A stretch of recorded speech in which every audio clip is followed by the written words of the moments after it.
قم فانذر، خیز و بخا کے تشنئے بادئے زندگی فشاں۔ سچا رسول وہ ہے جس کے پاس نوع انسانی کے لیے کوئی پیغام ہو، وہ جس کی روح میں اس زمانے کے اہم مسائل حیات اضطرابی کیفیت پیدا کر دیں اور ان مسائل و مباحث کی اہمیت اسے دعوت اور پکار پر مجبور کر دے۔ Book reference Muhammad the man and his faith by Tor Andrae. اسی حقیقت کو علامہ اقبال نے اپنے خطبات میں ان الفاظ میں بیان کیا ہے۔ محمد عربی صلی اللہ علیہ وسلم فلک الافلاک کی بلندیوں پر پہنچ کر واپس تشریف لے آئے۔ خدا شاہد ہے کہ اگر میں اس مقام پر پہنچ جاتا تو کبھی واپس نہ آتا۔ یہ الفاظ ایک بہت بڑے مسلمان صوفی بزرگ حضرت عبد القدوس گنگوہی رحمۃ اللہ علیہ کے ہیں۔ تصوف کی لٹریچر میں ان جیسے اور الفاظ کا ملنا غالباً مشکل ہے جو ایک فقرے کے اندر شعور نبوت اور تصوف کے اس قدر لطیف نفسیاتی فرق کو اس طرح واضح کر دیں۔ ایک صوفی اپنے انفرادی تجربے کی تجردگاہ سے واپس آنا نہیں چاہتا، اور جب واپس آتا بھی ہے اس لیے کہ اسے واپس آنا پڑتا ہے تو اس کی یہ مراجعت نوع انسانی کے لیے کچھ معنی نہیں رکھتی۔ اس کے برعکس ایک نبی کی مراجعت تخلیقی ہوتی ہے۔ وہ آتا ہے کہ زمانے کے طوفان پر تسلط پا کر تاریخ کی قوتوں کو اپنے قابو میں لے آئے اور اس طرح مقاصد و مطامع کی ایک نئی دنیا تعمیر کر دے۔ ایک صوفی کے لیے اس کے انفرادی تجربے کی تجردگاہ آخری مقام ہوتی ہے، لیکن ایک رسول کے دل میں اس سے زلزلہ انگیز نفسی قوتیں بیدار ہو جاتی ہیں جن کا مقصد یہ ہوتا ہے کہ تمام دنیا انسانیت میں ایک انقلاب پیدا کر دیں۔ یہ آرزو کہ جو کچھ اس کی آنکھ نے دیکھا ہے ایک جیتی جاگتی دنیا کے پیکر میں متشکل ہو جائے، نبی کے دل میں پیش ہوتی ہے۔ اسی لیے ایک صاحب وحی کے تجربے کی قدر و قیمت جانچنے کا ایک طریقہ یہ بھی ہے کہ دیکھا جائے کہ اس نے انسانیت کو جس قالب میں ڈھالا ہے وہ کیسا ہے، اور اس کے پیغام کی روح سے جس قسم کی دنیا ثقافت ابھر کر سامنے آ گئی ہے وہ کس انداز کی ہے۔ عظیم و شان فریضہ۔ وہی ملنے کے بعد آپ صلی اللہ علیہ وسلم پر انسانی دنیا میں انقلاب پیدا کرنے کا عظیم فریضہ عائد ہو گیا۔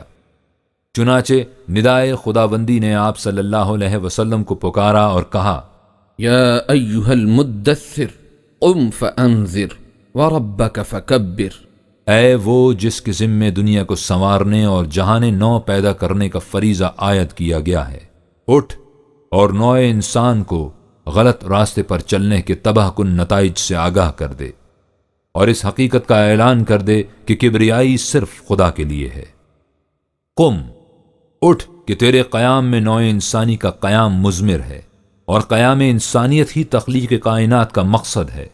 انسانوں کی پوری بستی پر موت کی سی افسردگی طاری ہو چکی ہے، دنیا میں زندگی کی کوئی رمق کہیں دکھائی نہیں دیتی۔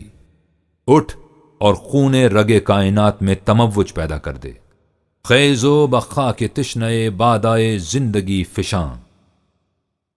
انقلاب۔ نظام عالم درہم برہم ہو چکا ہے۔ نوع انسان وحدت خلق کا بنیادی اصول بھلا کر رنگ، نسل، وطن اور زبان کی غیر فطری حدود و ثغور سے ٹکڑے ٹکڑے ہو چکی ہے، جس سے یہ دنیا انسانوں کی بستی کے بجائے خون خوار درندوں کا بھٹ بن چکی ہے۔ اٹھ اور انسانیت کا فراموش کردہ آئین پھر ان کی نگاہوں کے سامنے لیا۔ خیز و قانون اخوت ساز دے، جام صحبائے محبت باز دے۔ قبائل و شعوب اور اقوام و ملل ایک دوسرے کے خون کی پیاسی ہو رہی ہیں۔ یہ خاکدان ارضی جسے امن و سلامتی کی جنت بننا تھا، انسانی سبویت و بربریت کے ہاتھوں ہلاکت و بربادی کا شعلہ بار جہنم بن رہا ہے۔ اٹھ اور اس جہنم کی انسانیت سوز آتش فشانیوں کو اپنے عالمگیر صحاب اخوت و معدت کے ترشے سے برد و سلامتی کی جنت بنا دے۔ باز در عالم بیار ایام صلح، جنگ جویاں رابد پیغام صلح۔ ملوکیت اور سرمایہ پرستی کی ملعونہ مفاد پرستیوں نے انسانوں کی گردنوں میں اپنی چیرہ دستیوں کے اطواق اور سلاسل پہنا رکھے ہیں۔ احبار و رہبان کی انسان فروش برہمنیت نے خدا اور بندے کے درمیان آسمان بوس دیواریں حائل کر رکھی ہیں۔ ذرے کو خورشید سے کوئی نسبت نہیں رہی، عابد اور معبود میں کوئی تعلق باقی نہیں رہا۔ سنگ آستان حرم سجود اہل دنیا سے بیگانہ ہو چکا ہے۔ قلوب کے رشتے منقطع ہو گئے ہیں، تسبیح کا دھاگا ٹوٹ چکا ہے۔ اٹھ اور دنیا میں ان تمام طاغوتی قوتوں کو پامال کر کے انسان اور خدا اور بندے میں حقیقی تعلق پیدا کر دے۔ بعض این اوراق کا شیرازہ کن، بعض آئین محبت تازہ کن۔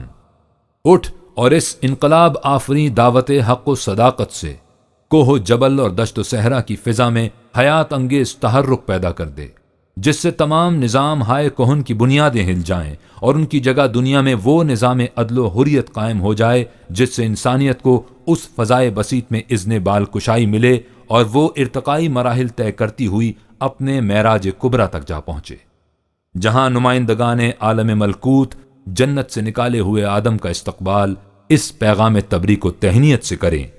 وَتِلْكَ الْجَنَّةُ الَّتِي أُورِثْتُمُوهَا بِمَا كُنْتُمْ تَعْمَلُونَ، یہ وہ جنت ہے جس کا تمہیں تمہارے اعمال کے بدلے میں وارث قرار دیا گیا ہے۔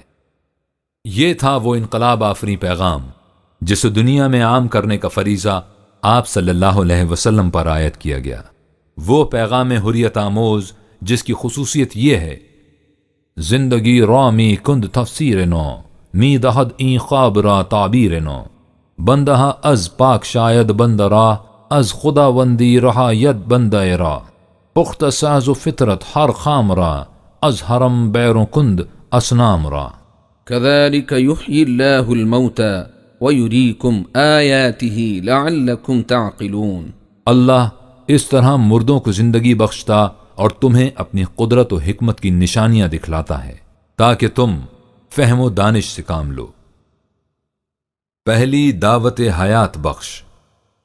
ذمہ داریوں کی اس دنیا کو اپنے کندھوں پر اٹھائے حضور صلی اللہ علیہ وسلم نے اپنی قوم کو مخاطب کیا اور صفا کی پہاڑی پر چڑھ کر پکارا، یا صباحہ۔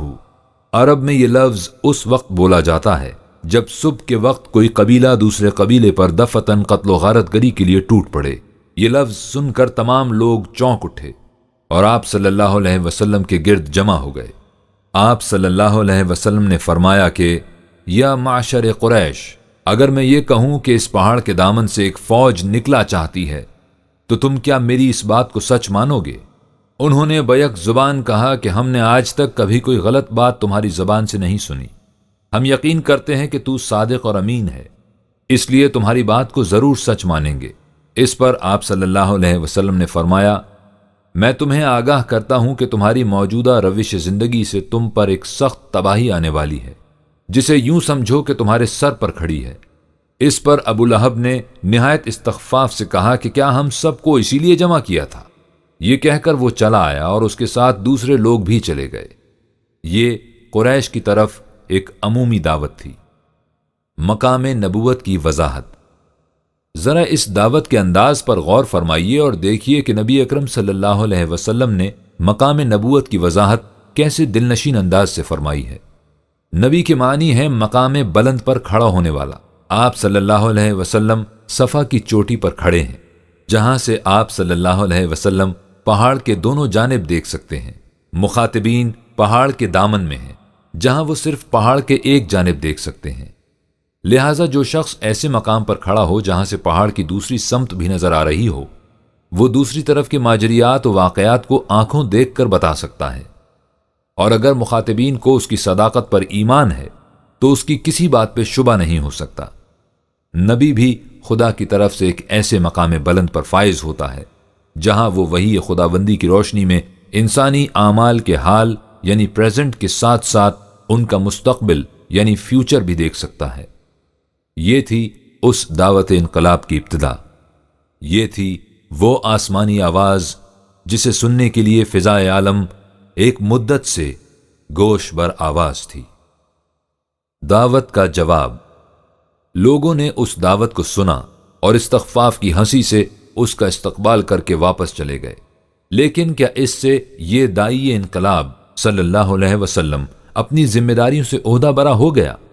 کیا اس نے یہ کہہ کر اپنے آپ کو مطمئن کر لیا کہ میرے ذمے جو فریضہ تھا وہ ادا ہو گیا، اب اس سے زیادہ میں کیا کر سکتا ہوں؟ ایسا کس طرح سے ہو سکتا تھا؟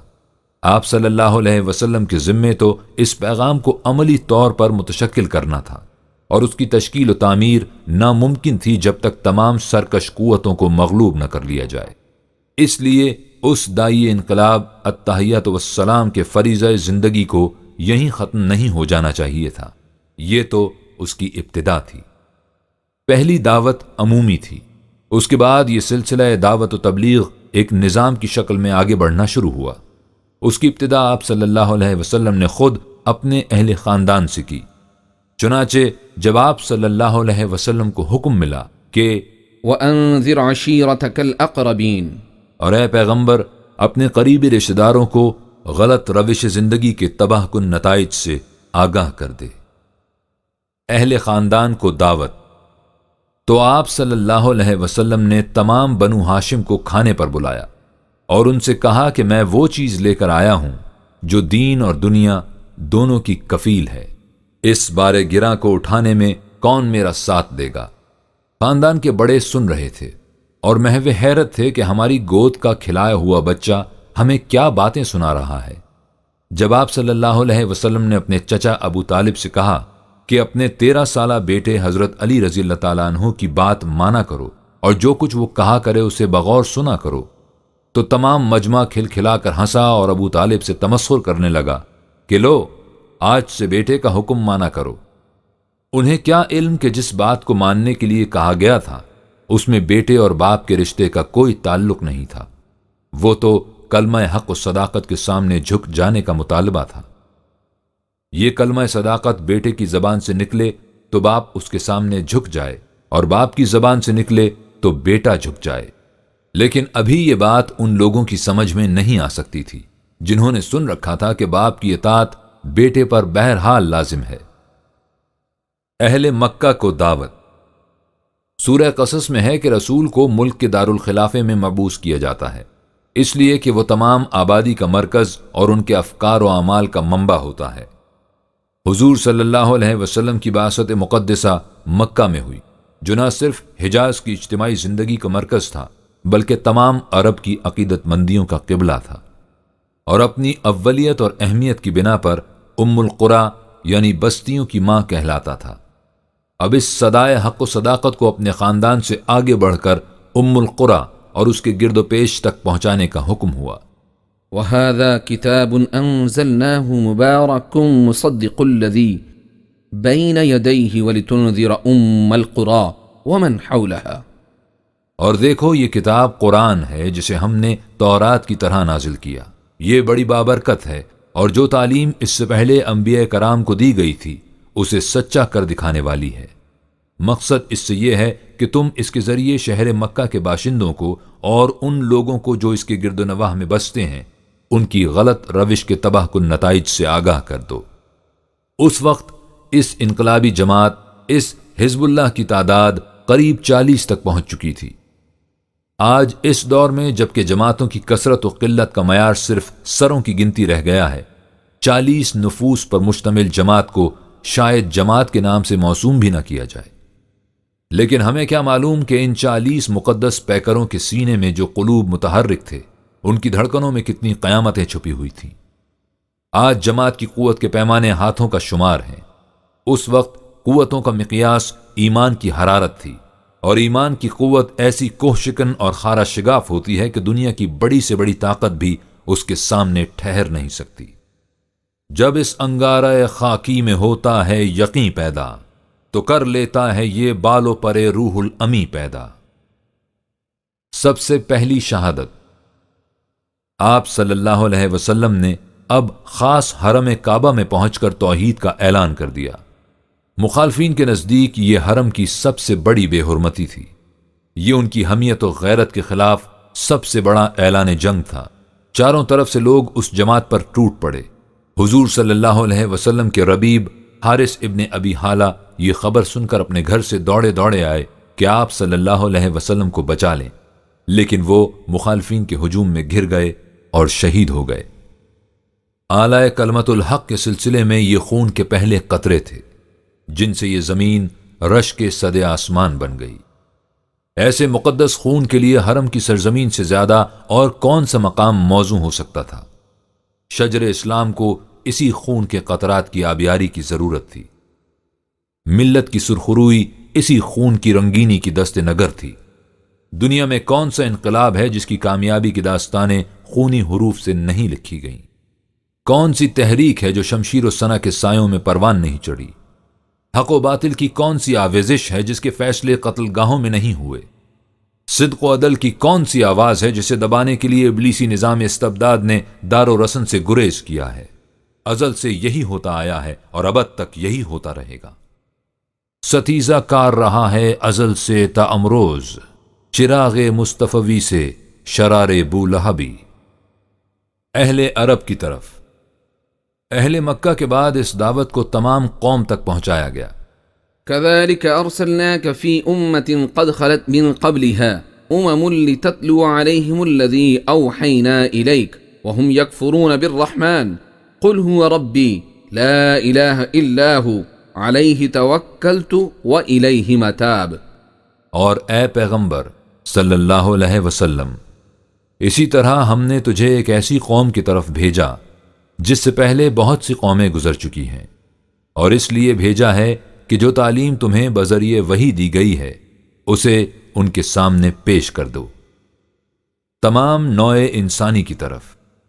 اس سے پہلے وحی کی تعلیم خاص قبیلوں اور خاص قوموں تک محدود رہتی تھی، لیکن جو تعلیم خدا کے اس آخری رسول صلی اللہ علیہ وسلم کے ذریعے دی گئی تھی اس کی مخاطب تمام نوع انسانی تھی، یعنی یہ تعلیم زمان کی حدود سے ناآشنا اور مکان کی قیود سے بے نیاز تھی۔ اسے عالمگیر انسانیت کا ضابطۂ زندگی بننا تھا اور قیامت تک آنے والے انسانوں کی رہنمائی کا فریضہ ادا کرنا تھا۔ اس فریضے کی ادائیگی کے سلسلے میں فرمایا کہ قل يا أيها الناس إني رسول الله إليكم جميعا الذي له ملك السماوات والأرض۔